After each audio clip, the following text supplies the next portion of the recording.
The real sound of H-Town 97.9 The Box. Keisha Nicole Harvey didn't win today. I have another family in here that's a finalist for the home with I just got hit.com, got T. Martin, and Boss Life Construction. I have Dexter Gasery, a Marine vet who was actually out helping other people during the hurricane, and your home has no AC, no hot water.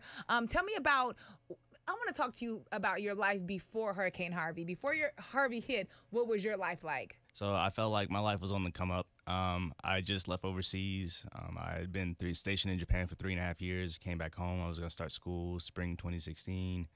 That was the goal.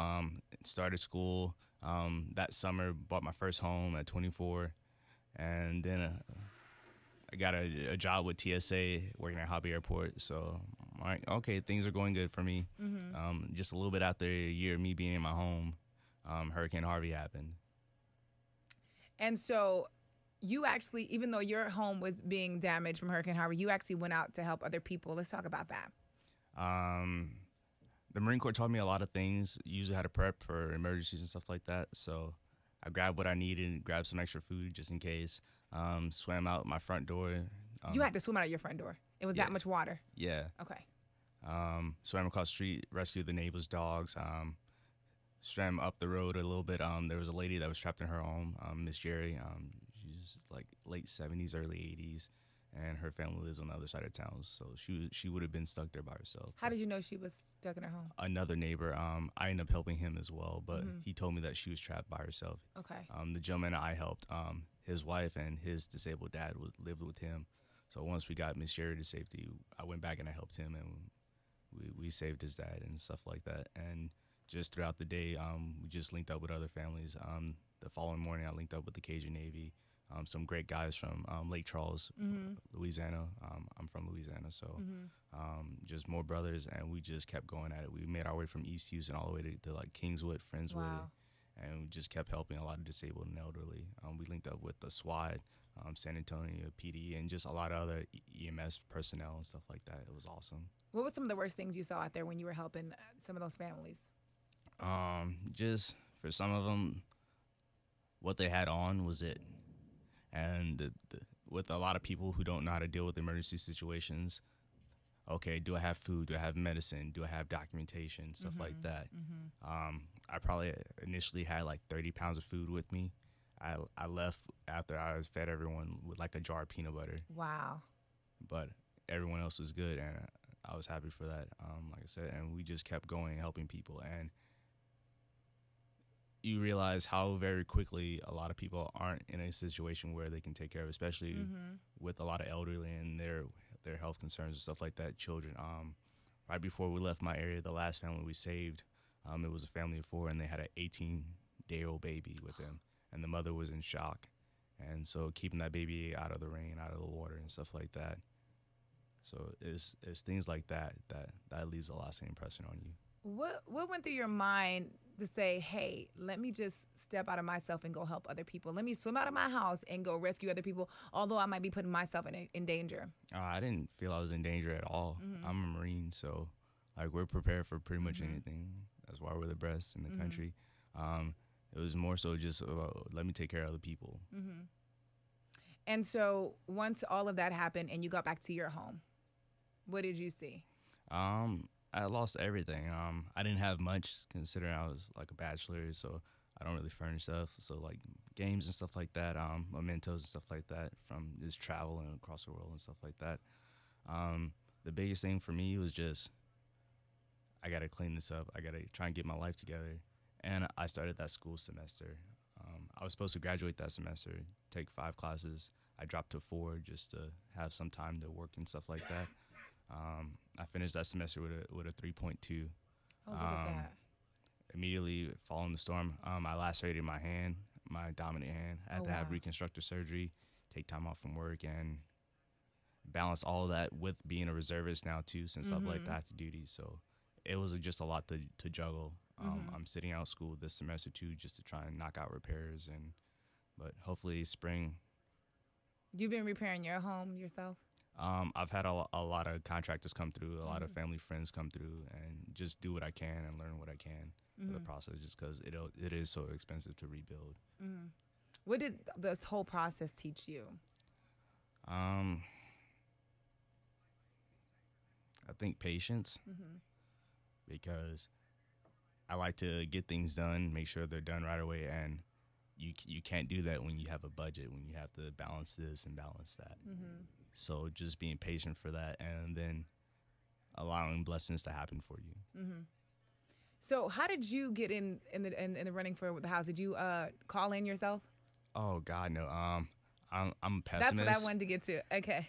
I plan for the worst, and my mom is like, "I entered you in this contest." I'm like, "Okay, mom, it's not gonna happen. It's like Uh-huh. there's like 6 million people here." Uh-huh. But like every step of the way, it's like, "Oh, you know, you got this email. It says you're top 1,000, whatever." And I'm like, "Okay, pigs fly." Yeah. But it wasn't until like they actually showed up at my front doorstep. I'm like, "Okay, this isn't a This is fantasy." real, right? Yeah. I want to talk to your mom. What made you say, "Hey, you know what? I need to help my son out." I mean, it is your son, so you're naturally going to help your son. But what did you see in your son throughout all of this? This process has been very, very difficult. Not to take away from Harvey, but we also survived Katrina and came here and made a life, built a life that was not easy. We weren't readily accepted into the community. We were called everything except for a child of God. We weren't refugees. We're American citizens. We were, evacuees. I evacuated. Wow. So for him to be unselfish when he could have came to safety. Mm-hmm. As a mother, that's your worst fear because Katrina, I didn't know where he was for over a month because they separated the families. I didn't physically see my son for 3 weeks after Harvey because he went joined the Cajun Navy and other EMS personnel to help rescue people. So that made me even more resilient and want to help and applaud him. Scared and worried, but want to applaud him. So he came after he finished his rescue efforts and things started to, more help and services started coming. He came to begin to live with me and his stepdad, my husband, EJ. And he can stay as long as he wants. But I guess in the back of your mind, you always want some feel of normalcy. So he wanted to get back into his home. But as a mother, he did the right things. He went to high school, graduated, could have went to Baylor, anywhere he wanted, but he wanted to join the Marines, and I fought against it. I'm glad that he went to have those skills and that common sense and that compassion in his heart to serve others. So if the Marines were a part of that, even though I fought tooth and nails for him not to go, I'm glad that he went to the Marines. And I'm saying that to say this. So I guess after living with us almost 8 months, he finally was able to return home. Only to think about it was Dexter had water that was more than 5 feet. So everything is brand new. Here's the process. He was a victim of identity theft. Someone registered a false FEMA claim. He and I had to go to a FEMA temporary site and prove who he was. We had to bring multiple documents multiple times to prove who he was because there was no help. He did everything right. He came home from the Marines' first house. Yeah. He didn't have flood insurance. He had homeowners insurance. Everybody's not looking for a handout. And to go through that process, homeowners refused him to help him because they said the water came from the ground and not the windows or the roof. So that's their catch-22. Wow. FEMA denied him because there was another claim. Eventually, when they did help him, he had over $80,000 worth of damage. So it's nowhere near what it was less than. Yeah. What they give you. But they had contractors that did faulty work, half work, or even took the money sometimes. We're working everyday class people. He works, makes a living, but it's hard. And to see people take advantage of him and knowing what he went out there and did, yeah, everybody got a soft story gonna make you cry. It's nowhere, and to see that he would still rather help people and then value his life. I mean, it has to speak for something. So anyway, I heard all these contests. Every time I hear something that can help, because he's so prideful. I just wrote an essay. I didn't have a clue he would be selected. So when I got the email, I'm like, oh, Yeah. he got an email. That's good. And then when it kept going through the different phases and different representatives, I'm like, this is real. You need to believe. And then he really didn't believe till they showed up at his house. Wow. So to watch him go back into this house with no running water, So you don't no have hot any water heater. hot water or anything right now? I have running water, but no hot water. Wow. But he just got running water. Mm-hmm. But there's no hot water. And to watch all and just getting permits through this city is hard. Mm-hmm. and everything has its own permit. So now to have corrective work done on top of the faulty contractors that took money or did a half bad job, to have it done correct. I mean, it's he can live in there, but it's basically a box. He has no, no air conditioning, And everybody knows and he can Houston is easily come 100 back degrees, home. But yeah. he wants to make it his own path. He wants to take his time and fix his house as best as he can. So even if he's not selected to be the winner, I hope that he is. We're so grateful for this process, because what it has taught me the true meaning of Houston Strong. This is a community that I didn't see happen in New Orleans. They didn't do these things. And to see Houston stick together and come together, this is phenomenal. Well, your kids are a reflection of who you are. So thank you as his parents for raising a phenomenal young man. And good luck to you getting the house, being one of the finalists. I'm just thankful, that we're here today, and we thank God for you guys coming together to help my stepson out. Well, I don't really consider step. Right. He's my son. I just thank God for him. He been through a lot.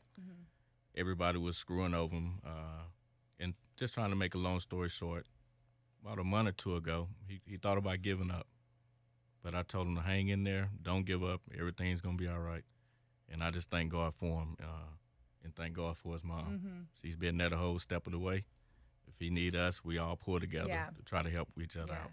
And thank you. Thank you guys so much. I appreciate you guys coming by the show. Thank you. Thank you.